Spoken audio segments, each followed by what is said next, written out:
Sisi Nyang'hwale tunaendelea vizuri.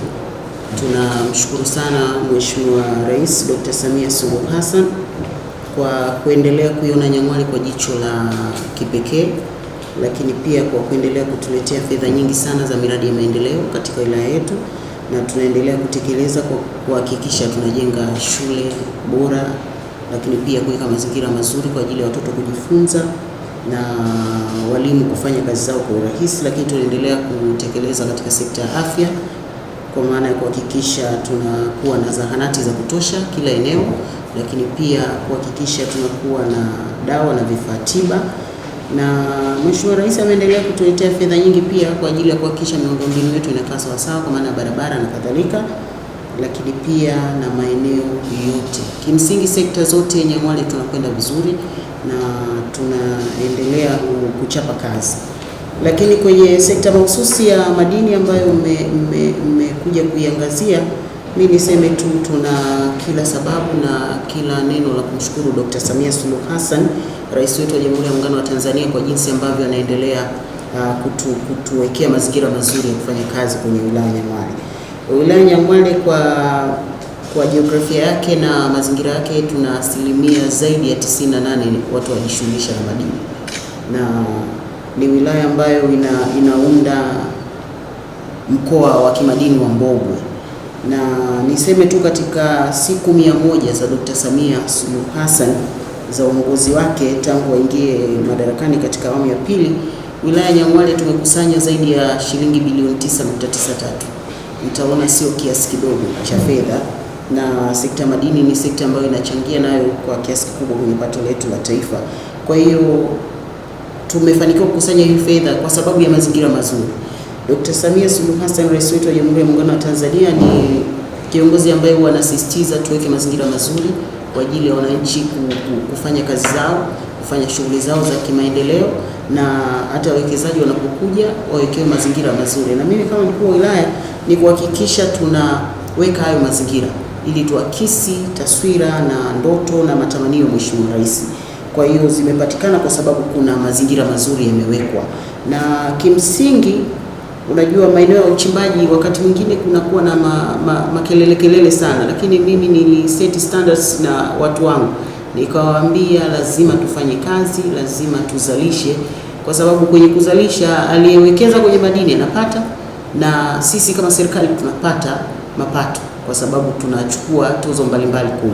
Kwa hiyo tunahakikisha hayo mazingira hayatoki kwenye utaratibu ili kuhakikisha tunapata mafanikio makubwa na kuingiza fedha nyingi za maendeleo kupitia sekta ya madini. Lakini nikuambie tu katika mikoa ambayo, katika wilaya ambazo zinaunda mkoa wa kimadini Mbogwe, wilaya Nyang'hwale ni wilaya inayochangia zaidi ya 67% ya mapato yake.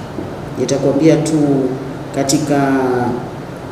katika miaka hii ya Dr. Samia tangu alipoingia madarakani mwezi Machi mwaka 2021, wilaya ya Nyang'hwale imekusanya zaidi ya shilingi bilioni 27.84,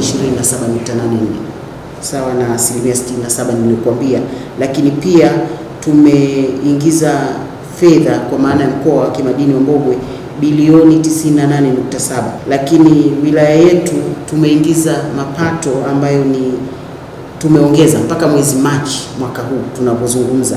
Leo tuko tarehe mosi Aprili, mpaka mwezi Machi wilaya Nyang'hwale tumetoka kwenye bilioni zilizokuwa zinaingia bilioni 98. Sisi wilaya pekee ya Nyang'hwale tumeongeza bilioni 13.51 kwenye mapato ya mkoa wa kimadini Mbogwe, ambayo ni sawa na asilimia 44, wilaya pekee yetu.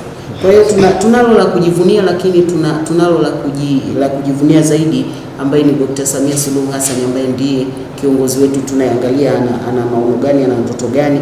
Lakini pia tumetoa leseni zaidi ya 621 wilaya pekee ya Nyang'hwale, lakini pia tumetoa maeneo tengefu 106. Kwa hiyo unaweza ukaona ni wilaya ambayo inajipambanua kimadini. ni wilaya ambayo ina mchango mkubwa kwenye sekta ya kimadini.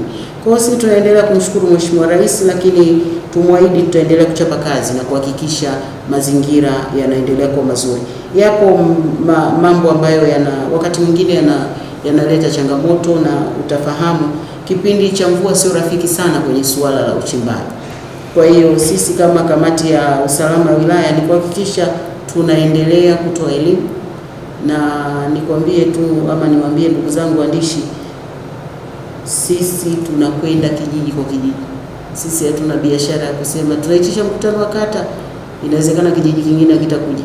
Sisi tunakwenda kijiji kwa kijiji. Kijiji hicho tukikuta kina eneo la madini, tunawaambia habari ya madini, na tunapokwenda huko ni kamati ya usalama pamoja na wataalamu wa madini kuhakikisha elimu ile inafika, ili watu wachimbe kisasa, watu wachimbe kwenye mazingira ambayo sio hatarishi na kadhalika na kadhalika. Kwa hiyo yapo ya kujivunia, na tunasema karibuni sana Nyang'hwale. Nyang'hwale ni njema, anayetaka anakuja, na mazingira ya uwekezaji mazuri.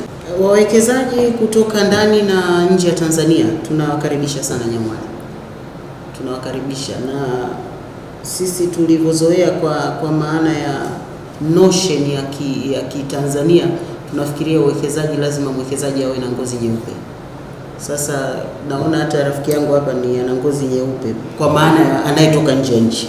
Sasa mimi ni waalike wawekezaji wa ndani na nje ya nchi waje wawekeze Nyang'hwale. Kama nilivyosema, Mheshimiwa Rais ameweka mazingira mazuri sana ya uwekezaji kwenye nchi yetu, na sisi ambao tunafanya kazi kwa niaba yake huku chini ni kuendeleza yale mazingira ambayo Mheshimiwa Rais anataka. Kwa sababu kama yeye anasema tuweke mazingira mazuri kwa ajili ya wawekezaji, mimi ni nani mkuu wa wilaya niweke mazingira magumu kwa ajili ya wawekezaji? Kwa hiyo wawekezaji, njoeni Nyang'hwale. Kuna fursa nyingi za kuwekeza kwenye sekta ya madini. Kuna namna unaweza ukajenga viwanda vya uchenjuaji wa madini, unaweza ukawekeza kwenye uchimbaji wa kisasa zaidi, na mambo yapo hapa. Tunaweza tukapata mgodi mkubwa kabisa kutoka Nyang'hwale. Kwa hiyo waje, na nafahamu kuna watu ambao wana leseni za utafiti, maeneo makubwa ya utafiti, wafanye tafiti. Nyang'hwale kuna mambo hapa, waje wawekeze. Ushirika wa Ifugandi, niseme tu kwanza ni watu ambao wanafanya vizuri. Ni watu ambao nimewatembelea sio chini ya mara 3 mara 4. Ni watu wanafanya vizuri, lakini niseme tu ni watu pia ambao wanashiriki vema kutoa mapato ya serikali kutokana na kazi yao. Kwa hiyo mimi wito wangu ni kama ambavyo tunasisitizwa hata kwenye kutoa mikopo kwa ajili ya halmashauri. Msisitizo mkubwa wa serikali ni watu kuunda vikundi. Panapo ushirika pana mambo ambayo mnaweza mkafanya kwa ukubwa kuliko mtu ukifanya peke yako. Tunafahamu wengi wanatatizika na mitaji, tunafahamu wengi wanatatizika na vifaa vya kisasa vya uchimbaji, lakini mtakapoweka ushirika, maana yake mnakaribisha umoja ambao ni strong.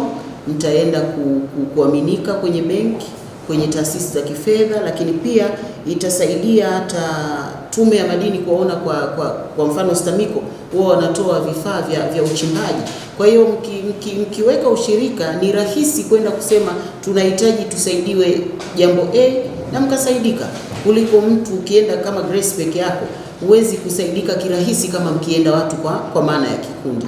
Kwa hiyo ni wasisitize tu hasa vijana wa wilaya Nyang'hwale waunde ushirika. Ushirika una faida nyingi, na panapo wengi wanasema pana mambo mengi, na uzuri pia unakuwa mwingi. Ni kutafutana tu watu ambao mnaweza mkazungumza lugha moja. Wasiogope kuunda ushirika. Ushirika una faida zake.